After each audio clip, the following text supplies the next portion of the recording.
Welcome back, guys, to another episode on the SAGA channel.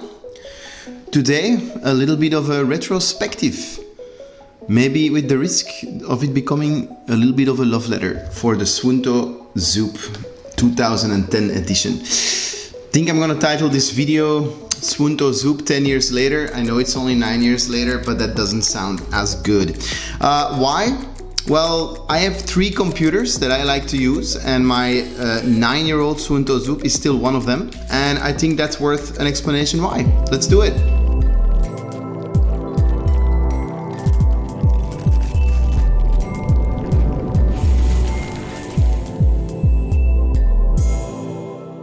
So the 3 dive computers that I use, and it just depends, like they each have their own, reason why I might use them. One of them is my Shearwater Perdix. Why not a Teric? Well, actually we shot a video previously comparing the Teric and the Perdix, and I already owned a Perdix, and I just don't see a whole lot of reasons for upgrade until it's necessary. I don't think I'd spend an extra $300 like right now just to buy one. But I'll probably soon convince myself that it's necessary. Perdix, obviously, different price category than the Zoop.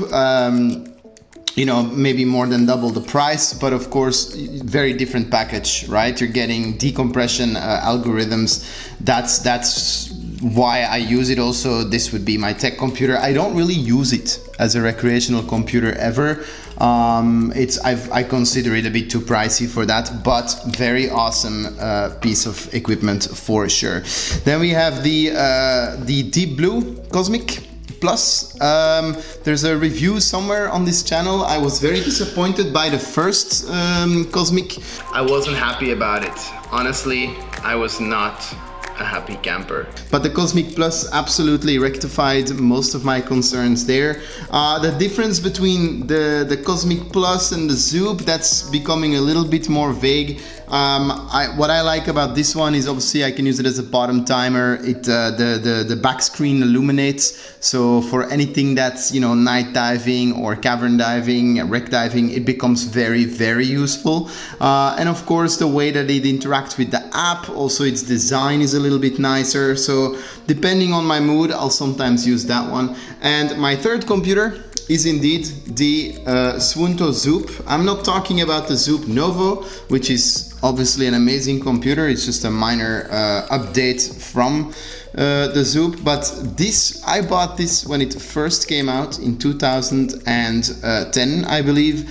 Literally, I think I pre-ordered it. Like, I was one of the first people to get my hands on it, and I have simply not been able to break it since then. And obviously, if it doesn't break, then I'm not gonna throw it out. It's still a great computer, super basic. So what makes the Suunto Zoop, in my opinion, such a staple of dive computer history? Well, first of all, for people like myself, scuba instructors, the battery is replaceable. Just, you can do it yourself. You kind of need a tool for it, but honestly, I think we've all been in the situation where we just pried it out with a screwdriver, and it works, right? Just takes a regular 2450 battery. And I think, so I've had this device for 9 years, and I replaced the battery probably 6-7 times, something like that. I have at least over 2,000 dives on this device, and it's not just me saying like, oh, I probably have 2,000 dives. No, I have done at least 2,000 dives on this device, and it just won't break. For sure, the cover has come off. It has this little dome cover when you buy it. That's come off. I actually like it better like this because the cover scratches way more easily than the screen, and as soon as it's too scratched up, you can't really see the screen. Which is probably my biggest issue with the Suunto Zoop, would be that there is no light. Right, so in order to make the screen light up, let's say on a night dive, you'd have to first put your dive light on the screen, and then it glows for a while. But that would be my only sort of downside of this computer. It is somewhat conservative for sure, but again, I teach a lot, so I'm happy to be conservative, right? you know, obviously I have a bit of experience, but the people that I take out don't always have that experience. So being conservative is probably where it's at. That being said, though, the computer is quite unforgiving, right? If you, because it obviously does not have any sort of decompression algorithms. So if you go into deco, the computer basically shuts you down for, I've had 24 hours and I've had 48 hours. So depending on I accidentally took it on a tech dive once. It locks you out. It's, you know, the punishment is severe.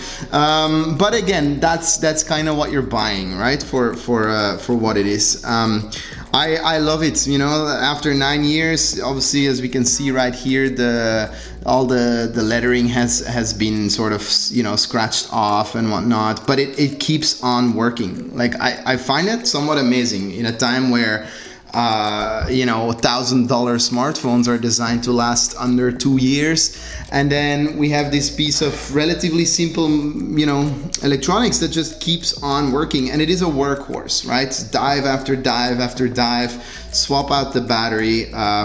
It's great. You know, it's pretty basic. It has a scuba diving mode, plan mode, air or nitrox, and that's kind of it. So definitely a very, very entry-level model. I think in the Zoop Novo you get a teeny tiny bit more, not a whole lot, but you know, it's so simple and it's so large as well. I have a thing for large dive computers because I tend to not wear them as decorative watches, meaning my risk of losing them or damaging them is lower.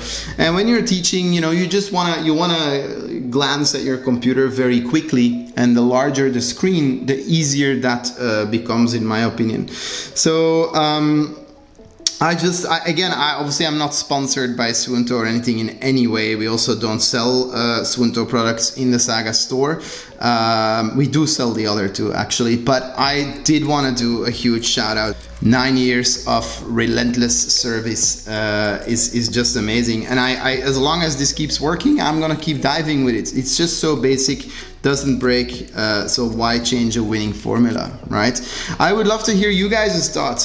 Do you own an original Suunto Zoop? How long have you owned it for? Is it still working? Do you still dive with it? I'm kind of curious to know, to see if there's other people out there who are willing to share their opinions on this, in my opinion, iconic dive computer. Let me know, guys, and I'll see you next time.